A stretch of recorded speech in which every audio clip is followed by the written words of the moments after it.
ورحمة الله وبركاته. غادي نعملو اليوم الكسكس المغربي. انا عندي هنا بصلة كبيرة وفراخ مغسولة ومنقية ومغسولة، شوية كركم وملح. معلش انا ما معيش الحامل بتاع الملح حسب الذوق.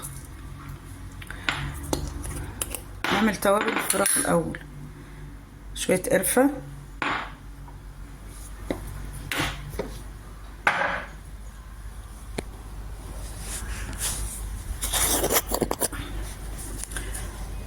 فلفل اسود،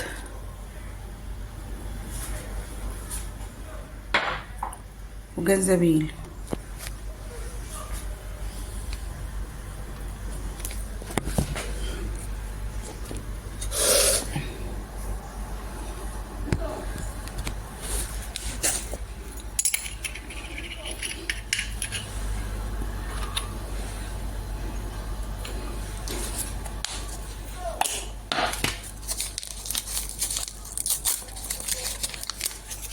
زعفران ملون،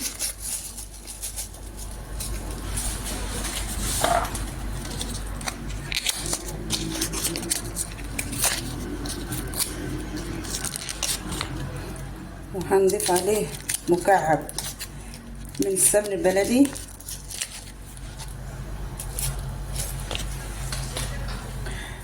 والزيت طبعا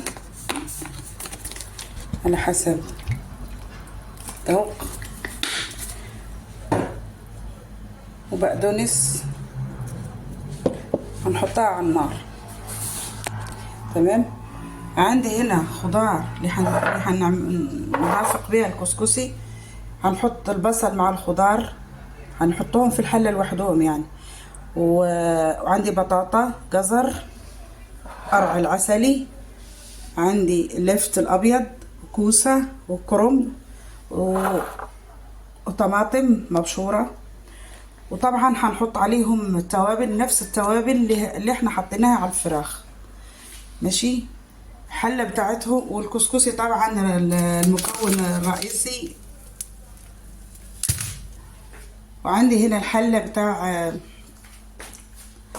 الخضار اللي هنحط فيها خضار، وده بتاع المصفى اللي بنحط عليه الكسكسي يعمل على البخار يعني. تمام. هنا هنحط الخضار كلها على بعض،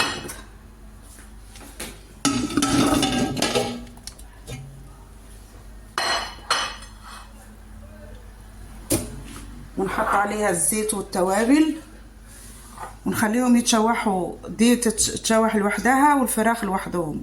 بعدين نعمل لهم ميه، نسيبهم يستووا، وهوريكم هنعمل بالكسكسي ازاي. هنبلله شويه وبعدين هنحطه على البخار.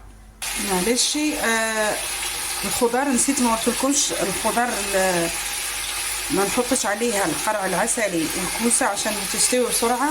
لما تاخد نص استوى الخضر الثانيه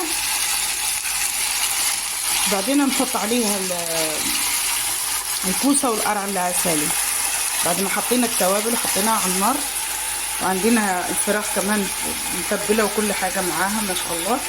في الاخر لما تعمل نص استوى هنضيف عليهم القرع العسلي والكوسه ومبشور الطماطم.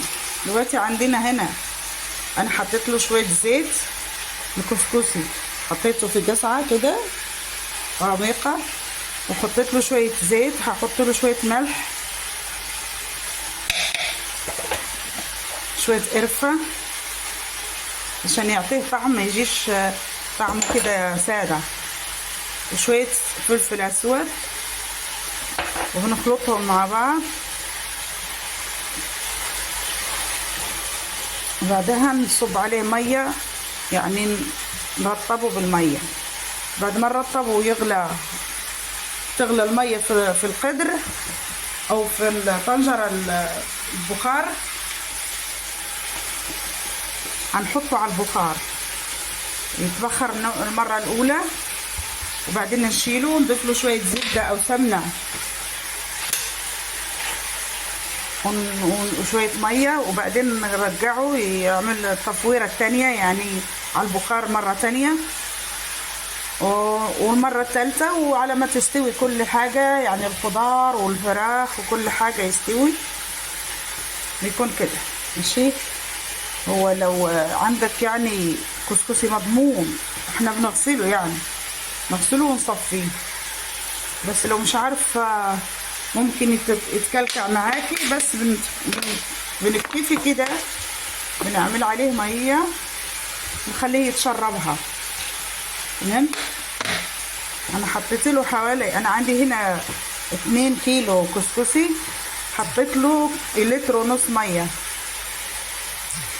1.5 لتر ميه. ماشي. مع شويه ملح شويه زيت، ونخليه كده شويه كده يتشرب الميه، بعدين نحطه في المصفى اللي بنحطها على البخار. يا رب يكون فدتكم، ان شاء الله نرجع لكم بعدين. بعد ما عملنا الكسكس في البخار اهو، الفراخ بسم الله ما شاء الله بتستوي، ودخلت فيها تتبيله. ان شاء الله لما اخلص نوريكم النتيجه.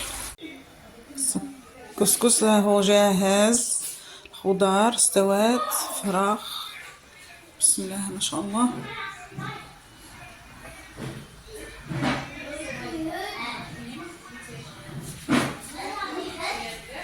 وألف هنا، وأسفة لو شاهدكم فيه.